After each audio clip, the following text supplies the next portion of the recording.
माता दी। श्री दुर्गा सप्तशती का 12वां अध्याय। देवी चरित्रों के पाठ का महात्म्य।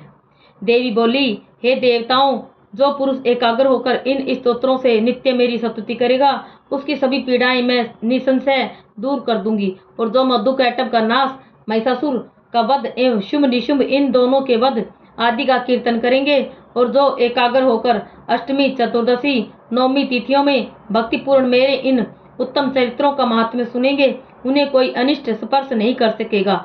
न पापों से उत्पन्न आपत्तियां उन्हें दुखित कर सकेंगी, न दरिद्रता प्राप्त होगी, न प्रियजनों का वियोग होगा, शत्रु का भय नहीं होगा, लुटेरे तथा राजा से भी कोई भय नहीं आएगा, और न शास्त्रों से, न अग्नि से, न जल से भय कभी भी नहीं होगा। इसलिए मेरा महात्म्य एकाग्रचित होकर पढ़ना चाहिए एवं भक्ति पूर्वक सदा सुनना चाहिए। मेरा चरित्र परम मंगलदायक है।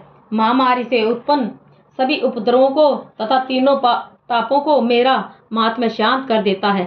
मेरे जिस मंदिर में मेरा यह महात्म्य विधि पूर्वक पढ़ा जाता हो, उस स्थान का मैं कभी भी त्याग नहीं करती। वहाँ मेरा सदा निवास रहता है। बलिदान, पूजा, हवन एवं महोत्सव में मेरे इस चरित्र का उच्चारण करें और स्मरण करें। इस प्रकार विधि जानकर अथवा बिना जाने बलि, पूजा, हवन आदि जो कुछ भी करेगा उसे मैं प्रीति पूर्वक ग्रहण कर लेती हूँ। शरद काल में मेरी वार्षिक महापूजा की जाती है। उस अवसर पर जो मेरे महात्म्य को भक्ति के साथ सुनेगा वह सभी विपत्तियों से छूट जाएगा और वह धन धान्य पुत्रादि से संयुक्त हो जाएगा। मेरी उस पर कृपा होगी, इसमें कोई संशय नहीं। मेरे इस महात्म्य को, मेरी उत्पत्ति की पवित्र कथाओं को एवं युद्ध में मेरे पराक्रम को जो मनुष्य सुनेगा वह सर्वथा निर्भय हो जाएगा। मेरे महात्म्य सुनने वाले मनुष्यों के शत्रु नष्ट हो जाते हैं, उन्हें कल्याण प्राप्त होता है और कुल आनंदित रहता है।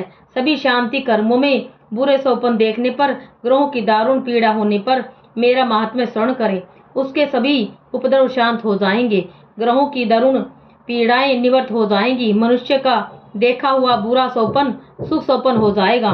बाल ग्रहों द्वारा पीड़ित बालकों के लिए यह महात्म्य शांतिदायक है। मनुष्यों में फूट हो जाने पर यह महात्म्य मित्रता कराने में परम उत्तम है। सभी दुराचारियों के बल का भली भांति नाश कर देता है। पढ़ने से ही राक्षस, भूत, पिशाच आदि का नाश हो जाता है और मेरा यह सारा महात्म्य मेरी सन्निधि प्राप्त करा देता है।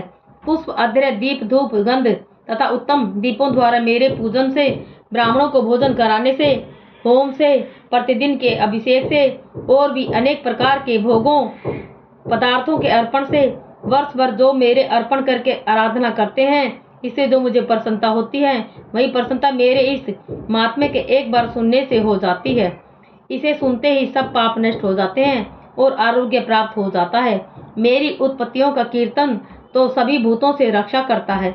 युद्ध में वर्णित मेरा जो चरित्र दुष्ट दैत्यों के संहार करने वाला है, उसके सुनने से मनुष्य को शत्रुओं से किसी प्रकार का भय नहीं रहता।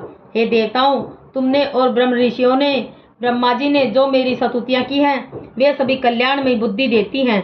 वन में सूने मार्ग पर अथवा वन की अग्नि से घिर जाने पर, सूने स्थान में डाकुओं से घिर जाने पर, शत्रुओं द्वारा पकड़े जाने पर अथवा वन में शेर, चीता एवं जंगली हाथियों के पीछा करने पर क्रोध में आकर राजा ने वध की आज्ञा दे दी हो या कैद में पड़ गया हो अथवा महासमुद्र में जहाज पर बैठ जाने के बाद भारी तूफान आ जाए, उससे जहाज डगमगाने लगे, ऐसे समय में घोर युद्ध में शस्त्रों का प्रहार होने लग जाए, सब प्रकार की बाधाएं पड़ रही हों, किसी महापीड़ा से व्याकुल हों, इस प्रकार की सभी घोर विपत्तियों से इस मेरे चरित्र का स्मरण करने वाला मनुष्य छूट जाता है।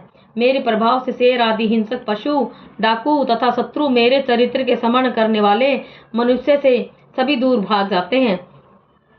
ऋषि बोले, इतना कहकर भयंकर पराक्रम वाली भगवती चंडिका सभी देवताओं के देखते ही देखते वहां पर अंतर्ध्यान हो गई। सभी देवताओं ने निर्भय होकर पहले के समान अपने अपने अधिकार प्राप्त किए तथा अपने अपने यज्ञ भागों को प्राप्त किया। हे राजन, बाकी दैत्यों का हाल सुनिए। जब देव शत्रु शुंभ युद्ध में मारा गया, जो इस संसार में विध्वंस पर तुला हुआ था, जो अतुल भयंकर महापराक्रमी था, उसके मारे जाने पर और फिर महापराक्रमी निशुंभ के भी मर जाने पर बाकी बचे खुचे दैत्य पाताल में भाग गए। हे राजन, इस प्रकार भगवती जगदम्बिका नित्य स्वरूपा देवी पुनः पुनः प्रकट होकर संसार की रक्षा किया करती है।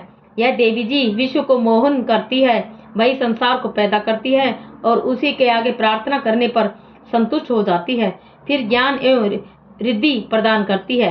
हे राजन, उसी ने ही सारे संसार को व्याप्त कर रखा है। माँ प्रलय काल में महामारी के स्वरूप से ही यह देवी ब्रह्मांड भर में व्याप्त हो जाती है। वही देवी समय समय पे में महामारी का रूप धारण करती है।